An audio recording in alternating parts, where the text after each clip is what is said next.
ഇപ്പോൾ വരുന്ന വളരെ പ്രധാനപ്പെട്ട ഒരു വാർത്ത. First on report. CPM വിട്ട മുൻ MLA PK ശശിക്ക് കൈപ്പത്തി ചിഹ്നം നൽകില്ല. ഒറ്റപ്പാലത്ത് UDF സ്വതന്ത്ര സ്ഥാനാർത്ഥിയായി മത്സരിക്കുന്ന PK ശശിക്ക് കൈപ്പത്തി ചിഹ്നം നൽകരുതെന്ന് ഒരു വിഭാഗം നേതാക്കൾ ആവശ്യപ്പെട്ടിരുന്നു.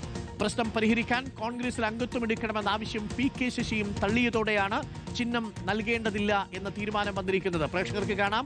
ഇപ്പോൾ ഒറ്റപ്പാലത്ത് PK ശശി കൈപ്പത്തി ചിഹ്നത്തിൽ ഫ്ലെക്സ് ബോർഡുകൾ വന്നിരുന്നു. ആ ഫ്ലെക്സ് ബോർഡുകൾ ഇന്നലെ നമ്മൾ റിപ്പോർട്ട് ചെയ്തിരുന്നു.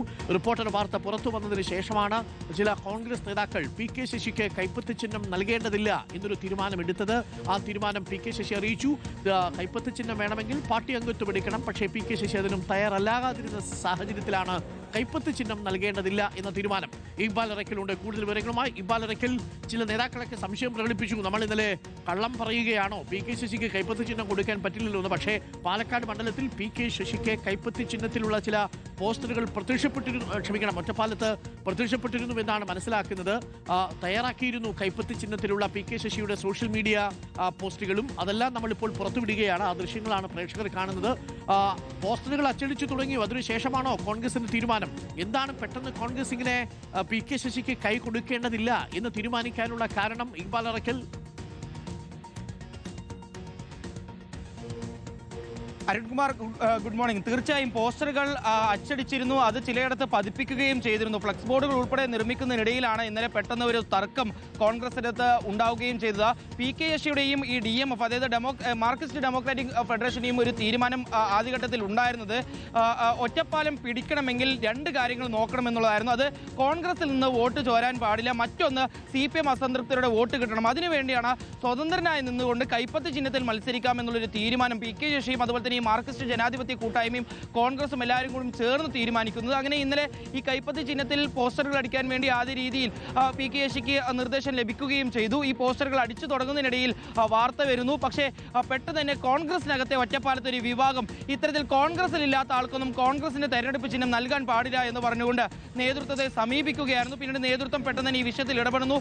രാത്രിയോടുകൂടി PK ശശിയെ ഫോണിൽ വിളിച്ചുകൊണ്ട് കോൺഗ്രസിൽ നാളെ തന്നെ അംഗത്വം എടുക്കണം, അംഗത്വം എടുത്താൽ കൈപ്പത്തി ചിഹ്നം നൽകാം, ആ ചിഹ്നം വെച്ച് തെരഞ്ഞെടുപ്പിൽ മത്സരിക്കാം എന്ന കാര്യം അറിയിക്കുകയായിരുന്നു. പക്ഷേ CPM അസംതൃപ്തരുടെ വോട്ട് കിട്ടിയാൽ മാത്രമേ ഒറ്റപ്പാലത്ത് എന്തെങ്കിലും രീതിയിലൊരു ചലനം ഉണ്ടാക്കാൻ PK ശശിക്ക് ഉൾപ്പെടെ സാധിക്കുകയുള്ളൂ. അതുകൊണ്ട് കോൺഗ്രസിൽ ചേർന്നാൽ ആ വോട്ടുകൾ കിട്ടില്ല, അതുകൊണ്ട് കോൺഗ്രസിലേക്ക് ചേരാൻ സാധിക്കില്ല എന്നുള്ളത് PK ശശി അറിയിച്ചതോടെ ആണ് ഈ കൈപ്പത്തി ചിഹ്നത്തിൽ എന്നാൽ മത്സരിക്കാൻ കഴിയില്ല എന്നുള്ള കാര്യം കോൺഗ്രസ് നേതാക്കളും അറിയിച്ചിട്ടുള്ളത്. ഏതായാലും സ്വതന്ത്ര ചിഹ്നത്തിൽ മത്സരിക്കാൻ PK ശശി ഇപ്പോൾ തീരുമാനം എടുത്തിരിക്കുന്നു. ഇപ്പോൾ ഏതായാലും അടിച്ച പോസ്റ്ററുകൾ മാറ്റി ഇനി പുതിയ പോസ്റ്ററുകളും ഫ്ലക്സുകളും ഉടൻ തന്നെ അടിക്കുകയും വേണ്ടി വരും.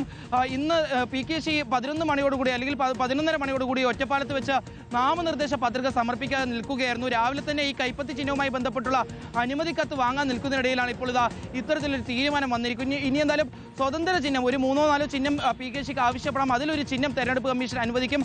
ആ ചിഹ്നത്തിൽ വേണ്ടി അല്ലെങ്കിൽ ആ ചിഹ്നത്തിൽ ആയിരിക്കും ഇനി PK ശശി ഒറ്റപ്പാലത്തെ ജനങ്ങളോട് വോട്ട് ചോദിക്കാൻ വേണ്ടി ഇറങ്ങുക. അരുൺകുമാർ. ഓക്കെ, നിലവിൽ ഇക്ബാലാണ് വിവരങ്ങൾ നൽകിയത്. പ്രിയപ്പെട്ട പ്രേക്ഷകരെ, ഇന്നലെ ഒരു കോൺഗ്രസ് നേതാവ് നമ്മുടെ ചർച്ചയിൽ ചോദിക്കുന്നുണ്ടായിരുന്നു, നിങ്ങൾക്ക് ഈ വാർത്ത എവിടുന്ന് കിട്ടി? സാർ, അത് പോസ്റ്ററുകളും ബാനറുകളും അടിച്ചു കഴിഞ്ഞു. ചില പോസ്റ്ററുകളും ബാനറുകളും ഫ്ലെക്സും ഒക്കെ അടിക്കാൻ പോകുന്ന ഘട്ടത്തിലാണ് കൈപ്പത്തി ചിഹ്നം PK ശശിക്ക് നൽകിയാലുള്ള ഭവിഷ്യത്തിനെ കുറിച്ച് ചില കോൺഗ്രസ് നേതാക്കൾക്ക് ബോധം വന്നപ്പോഴേക്കും ചില ഫ്ലെക്സ് ബോർഡുകളും ചില പോസ്റ്ററുകളും ഒക്കെ തയ്യാറായി കഴിഞ്ഞു. അങ്ങനെയാണ് കൈപ്പത്തി ചിഹ്നം PK ശശിക്ക് എന്ന വാർത്ത നമ്മൾ പ്രേക്ഷകരിലേക്ക് എത്തിക്കുന്നത്. അതിനുശേഷമാണ് ഇപ്പോൾ തീരുമാനമുണ്ടാവുന്നു, കൈപ്പത്തി ചിഹ്നം PK ശശി കൊടുക്കേണ്ടതില്ല. രണ്ട് കാര്യങ്ങൾ: ഒന്ന്, PK ശശി പാർട്ടിയിൽ അംഗത്വം എടുക്കണം. അത് PK ശശി നിരസിച്ചു. രണ്ട്, PK ശശിയെ കൈപ്പത്തി ചിഹ്നത്തിൽ മത്സരിപ്പിച്ചാൽ തീവ്രത കൂടിയതും തീവ്രത കുറഞ്ഞതുമായ ചില പീഡനങ്ങളുടെയൊക്കെ വിമർശനങ്ങൾ പിന്നീട് വീണ്ടും കേൾക്കേണ്ടി വരും എന്നുള്ളതാണ്. പാർട്ടി തന്നെ പറഞ്ഞ പല ആരോപണങ്ങളും പാർട്ടിക്ക് തന്നെ വിഴുങ്ങേണ്ടി വരുന്നൊരു അവസ്ഥയുണ്ട് എന്നുള്ളതാണ്.